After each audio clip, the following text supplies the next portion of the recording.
No todos los trabajos te persiguen cuando sales del turno. Algunos se quedan ahí, entre los escritorios, los trapos sucios o los reportes sin terminar.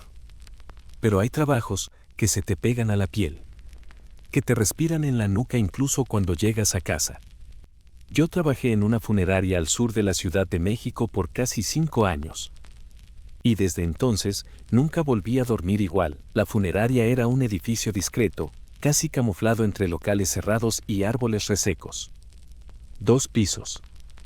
Fachada de piedra pulida. Jardines de plástico. Siempre iluminada con luz cálida, música instrumental de fondo y empleados con rostros que aprendían a no expresar nada.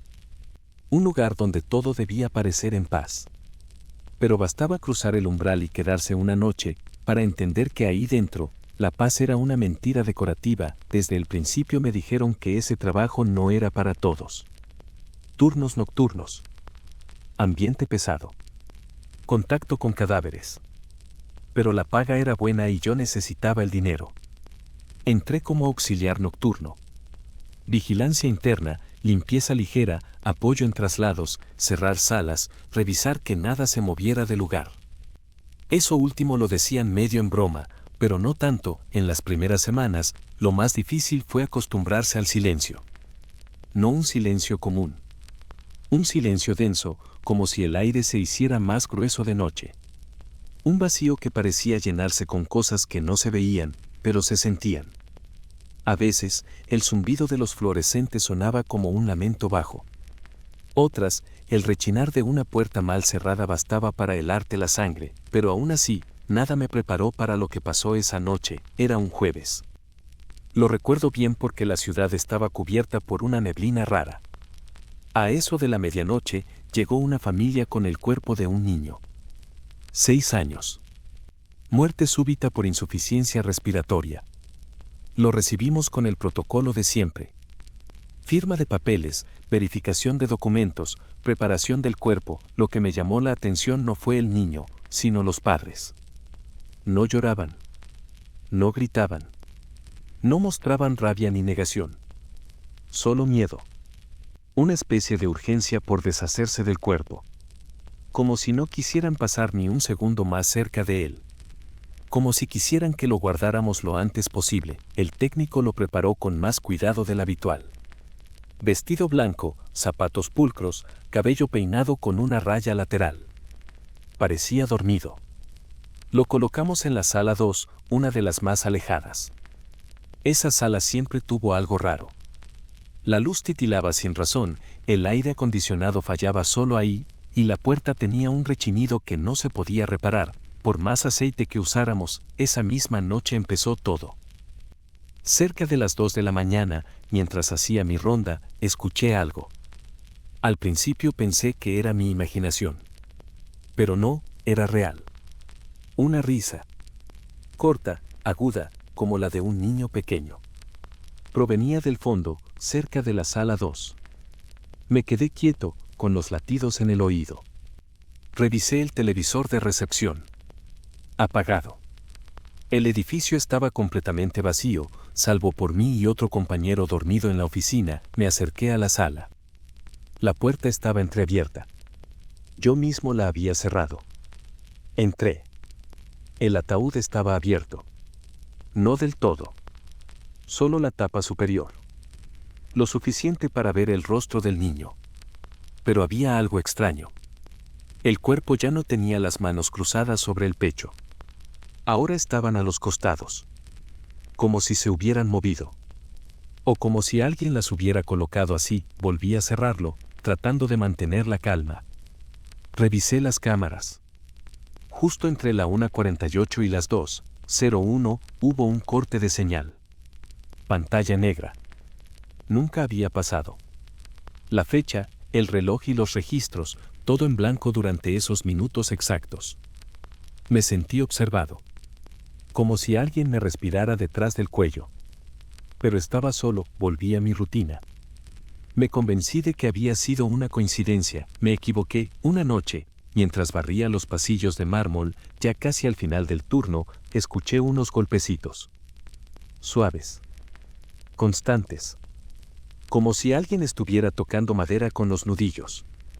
No era el crujido natural de la estructura, ni el típico chasquido del aire acondicionado cuando se apaga por lapsos.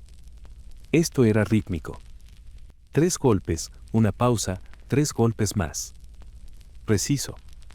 Intencionado, me detuve en seco, escoba en mano, y contuve la respiración. El sonido venía desde el fondo, desde el corredor que daba a la sala 2. El eco se colaba por las paredes como si rebotara dentro de un ataúd. Una parte de mí me pedía ignorarlo, fingir que no lo había oído. Pero otra, más fuerte y más irracional, me empujó hacia adelante. Me armé de valor. Respiré hondo. Caminé. Al llegar al pasillo, la sensación cambió. El aire estaba más frío. La piel de mis brazos se erizó por completo y un temblor involuntario me recorrió la columna. Cada paso que daba hacia la sala 2 sonaba exageradamente fuerte, como si el silencio amplificara todo. El golpeteo seguía. Cada vez más claro. Como si algo, desde dentro, quisiera salir. Abrí la puerta con lentitud. Todo parecía en orden. Las flores seguían marchitándose. Las sillas, intactas.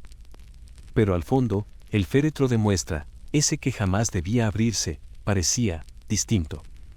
Me acerqué. Fue entonces cuando escuché el susurro, un murmullo leve, casi como una canción sin letra. No eran palabras claras.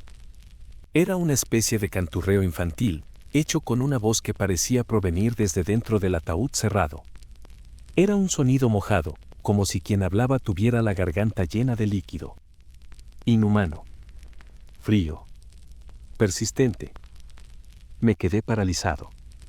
Cada célula de mi cuerpo gritaba que saliera corriendo, pero no podía. Algo me anclaba. Un peso en el pecho. El ataúd comenzó a temblar levemente. Apenas perceptible, como si algo respirara desde adentro, me fui. No cerré la sala. No miré atrás.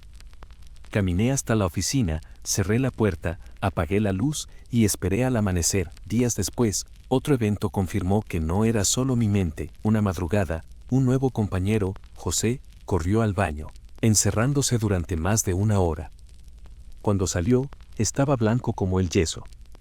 Dijo que había visto a un niño vestido de blanco caminando por el pasillo. Lo siguió. Pensó que se trataba de un familiar extraviado. Pero el niño no respondió. Solo caminó, hasta que desapareció dentro de la pared, justo frente a la sala 2, renunció esa misma semana. No volvió ni por su liquidación, y entonces vinieron los sueños. Una noche lo vi, el niño, acostado en su ataúd. Pero con los ojos abiertos, me miraba, no decía nada. Solo respiraba. Su pecho subía y bajaba con lentitud, como si siguiera vivo. Y cada vez que parpadeaba, sus ojos se volvían más oscuros. Más profundos.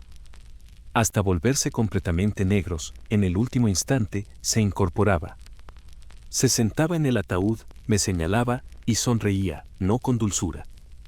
Con triunfo, me desperté bañado en sudor, pero lo peor no fue el sueño, fue lo que vi al salir de la habitación. En el pasillo de mi casa, sobre el piso húmedo, había huellas.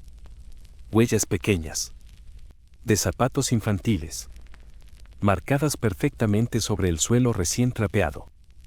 Como si alguien hubiera caminado desde el baño hasta la puerta de mi cuarto. Sin abrirla. Sin que yo lo escuchara, renuncié esa semana. No por miedo, sino porque entendí que lo que habitaba esa sala no era el niño, era algo más, algo que tomó su forma, algo que se quedó ahí, y lo más extraño es que hasta hoy, a veces escucho una risa leve en mi departamento. Corta. Aguda. Como un eco, siempre viene del mismo lugar, el pasillo, y cuando me asomo, a veces creo ver una silueta pequeña, parada frente a la puerta del baño. No huye. No se esconde. Solo se queda ahí, mirándome, y yo no siento miedo, siento algo más, como si él no me hubiera seguido, como si yo fuera quien nunca logró salir de esa funeraria.